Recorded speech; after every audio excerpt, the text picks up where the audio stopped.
Bueno, la crisis migratoria venezolana pues sigue siendo uno de los problemas pues más importantes. Actualmente hay 5.4 millones de migrantes y refugiados venezolanos y como bien dice,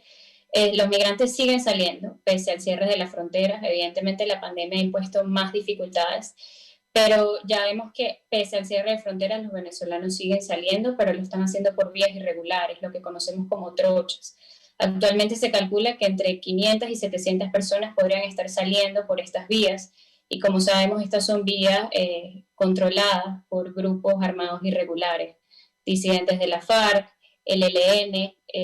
y otros grupos irregulares como colectivos armados. Entonces, pues es mayor la vulnerabilidad a la que están expuestos hoy los migrantes y mayor el riesgo al cruzar estas vías, pero como sabemos la crisis en Venezuela se ha profundizado y esto es lo que empuja a que los venezolanos sigan saliendo, ya sea por trocha o ya sea por el mar, como hemos visto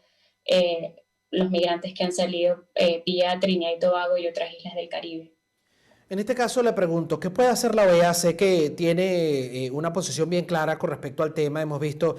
a Luis Almagro pronunciarse sobre esto en más de una ocasión, incluso a través de sus redes sociales. Pero ¿qué se puede hacer de cara al 2021 viendo lo que prácticamente sigue sucediendo con la migración? Y esto que incluso usted expone, la crisis sigue en Venezuela y ya la ONU incluso ha proyectado más de 1.500.000 personas que pudieran salir este 2021 de acuerdo a lo que viene sucediendo en el país.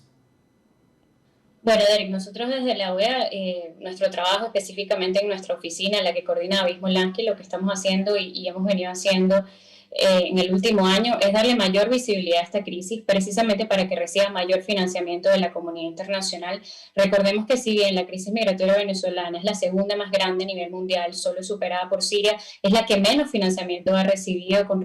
si lo comparamos con otras crisis similares. Sigue siendo de las menos financiadas y el año que viene podría convertirse incluso en la crisis más grande de refugiados. La ONU proyecta que se podría llegar a 6.2 millones, nosotros de la OEA creemos que incluso se podría llegar a 7 millones de migrantes y refugiados venezolanos de abrirse las fronteras el año que viene y de continuar el régimen de Nicolás Maduro en el poder. Entonces, por un lado, generar mayor visibilidad para que haya mayor financiamiento de esta crisis. Sabemos que las capacidades de los países receptores se han visto alteradas.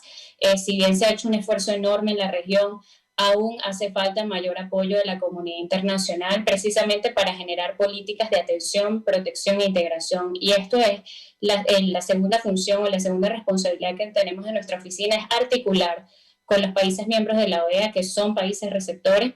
mejores políticas para que los venezolanos sean protegidos. Y si bien durante la pandemia hemos visto que han aumentado las dificultades, aún así hemos visto algunos avances en materias de protección. Nosotros lo expusimos en nuestro último informe de situación a noviembre de 2020, en donde hablábamos de, por ejemplo, el caso de Costa Rica, que ha creado una categoría especial de protección para los migrantes venezolanos, también incluye a migrantes cubanos y nicaragüenses, pero es una medida de protección especial, tal como lo han hecho otros países de la región, y vemos también el caso de Brasil, que es un país que consideramos ejemplo para la región, que está aplicando, otorgando la condición de refugiado según la declaración de Cartagena, y para el momento más de 40.000 venezolanos han recibido esta condición. Importante, le quiero preguntar, María Fernanda, a propósito de esto que comenta usted en la respuesta, cuando dice falta apoyo de la comunidad internacional, ¿por qué cree, desde su experiencia y su perspectiva, claro está, en la OEA, que falta ese apoyo cuando incluso los propios países se están viendo afectados por esta migración venezolana, por lo menos muchos de ellos? Bueno, Derek, yo creo que ahorita, precisamente en este momento, el tema de la pandemia pues ha causado una conmoción mundial. Evidentemente las prioridades de los países pues han cambiado. Hay un tema de salud mundial que atender y pues sí es cierto que esto ha desviado un poco la atención que quizás ha tenido la crisis migratoria venezolana, porque hemos visto que se han hecho ya 2 conferencias internacionales de la solidaridad organizadas por Naciones Unidas y la Unión Europea para recaudar fondos, pero ahora pues las prioridades de financiamiento pues de los países pues se han visto alteradas de alguna manera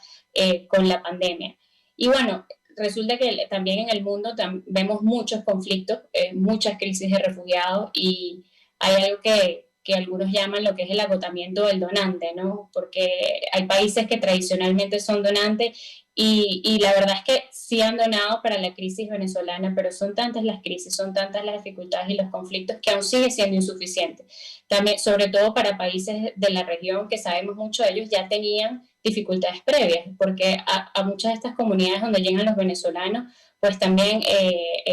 faltan quizás escuelas, infraestructura, no tienen la capacidad para absorber estos flujos. Entonces,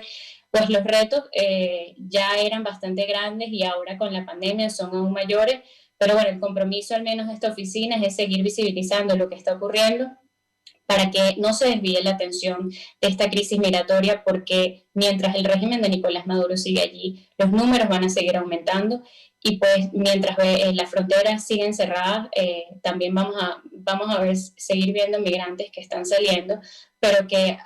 están expuestos a más peligro debido a cómo funcionan las trochas y lo que sucede en el Caribe, como lamentablemente hemos visto en los últimos días. Le pregunto sobre la base de esto, que no pinta bien al momento. La OEA ha trabajado también de manera coordinada con otros organismos internacionales que también estén pendientes de la situación de los migrantes venezolanos, o pudiera darse una unión, porque como dice, bueno, el viejo refrán, en la unión está la fuerza, para aumentar esa ayuda, visto el panorama que hasta al menos ahora se presenta. Sí, desde la OEA nosotros siempre trabajamos de manera coordinada con la plataforma de Naciones Unidas. De hecho, recientemente tuvimos una reunión con quien dirige la ACNUR en Colombia y justamente el día de ayer estuvimos reunidos también con el jefe de la oficina de OIM Ecuador. Constantemente tenemos contacto con las agencias de Naciones Unidas. Hace algunas semanas nos reunimos con el gerente de frontera de Colombia, Lucas Gómez, y pues no solo con los entes de las agencias de Naciones Unidas, sino con diferentes organizaciones de la sociedad civil venezolana, pero también otros organismos que operan en estos países y que atienden directamente a los migrantes y refugiados venezolanos. Pues sí, ya la plataforma de la ONU lanzó lo que sería el financiamiento requerido para el año 2021 y pues desde esta oficina pues también seguiremos haciendo nuestros esfuerzos para que ese financiamiento pueda llegar y se pueda atender a la migración venezolana.